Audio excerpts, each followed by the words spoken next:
Hey, so sometimes if transactions don't go exactly as you're planning, it's all part and parcel of the game that you're playing. Look, real estate in Dubai or anywhere in the world for that matter, you're dealing with a couple of things. You're dealing with several stakeholders. You're dealing with the government, the buyer, the seller, the property condition, the developer, yourself. God forbid if you carry an ego. So all of these moving parts, bless you, can sometimes be absolutely predictable. You've got a sweet, easy deal. Commissions paid, properties transferred, everybody's happy. Awesome. Sometimes it can go a little bit upsy-dupsy, orvy-torvy, and that's okay. You've got to take it in stride. I'm going to give you a few examples today.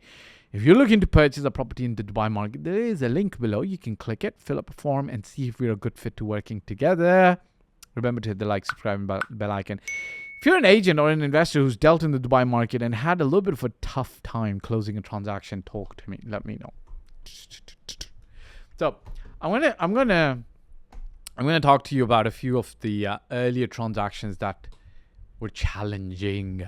Okay, challenging. Like, I think one of my first transactions, me and my partner, when we invested, this was back in 2008.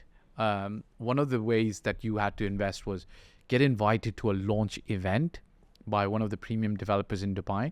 But when you get to the launch event, you would then have the chance or the option to actually make a purchase on a property, so on and so forth. And I still remember one of our first launch events that we got invited to, subhanAllah. We had like an 8:30 a.m. appointment. So we were like, everything's going to be kosher. We just get there and get in. Ooh, are we in for a surprise? Like, you get there at 8:30, they never open the doors.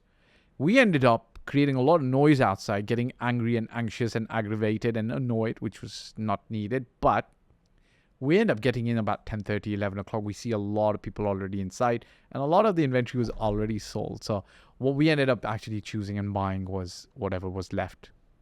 Not the best, right? Alhamdulillah, we learned our lesson.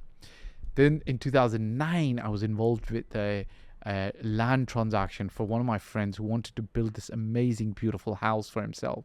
And we spent a lot of time looking at what was the available options in the market. Lo and behold, interestingly, funnily enough, the day he buys the property, the day we put the deposit on the property, the very next day or a couple of days later or a week later, his global plans change and he figures out that, he must move to another country to do business. Just the requirement and the nature of things as they might be. Now, it was a tough time in 2009. Not a lot of transactions were happening. And he was buying a large piece of land in a very premium development. And the seller would just, not listen to reason or logic. He said, look, I'll help you resell it. And I guess the seller wanted money as well. And the broker wanted money as well. So we ended up carrying through the transaction. Alhamdulillah, we resold that plot of land in 2013. So we had to hold it in 2010, 11, 12, 13. Only 4 years. And he made about 25% return per annum. I think it was 25% return per annum. We made a good amount of money. It wasn't bad. Then there was another tough transaction. I remember this. It was, this is very interesting. Some of you don't know this, but on the 27th of November 2013, in Paris, the international committee that decides where the expo is going to get launched or held, announced that Dubai had won Expo 2020. So it was UAE won Expo 2020. What ended up happening was very interesting. Somebody, one of my clients had actually seen some property that we were selling as exclusive sellers a couple of days before, like maybe a week before. And they were looking to actually buy, but they just were not making that decision. Funnily enough, the moment it gets announced that, Dubai's won the expo, they're in my office putting a deposit down because they're expecting the prices to go up after that. Fine, no problem. The problem was one of the other partners ended up selling a large bunch of apartments to somebody else super fast. Like, They just saw an opportunity. Somebody else wanted to buy it and they sell. So anyways, my paperwork was completely done. So obviously we had the rights to the property, but there was 2 weeks of drama in the middle. Like, we had to send emails. We had to tell people that, look, this is not cool, not fair. But obviously me fighting for my client helped them secure the unit. Last but not the least, I'm going to share with you one more story. This was a trying transfer and a trying transaction in one of the premium developments in Dubai, absolute premium developments. The counterparty had their own quirkiness,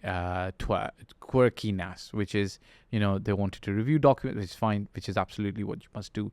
But it just took a long time for this transfer to happen. At the end of I think this transfer ended up happening. It took me 40 to 60 days to work on this transfer process.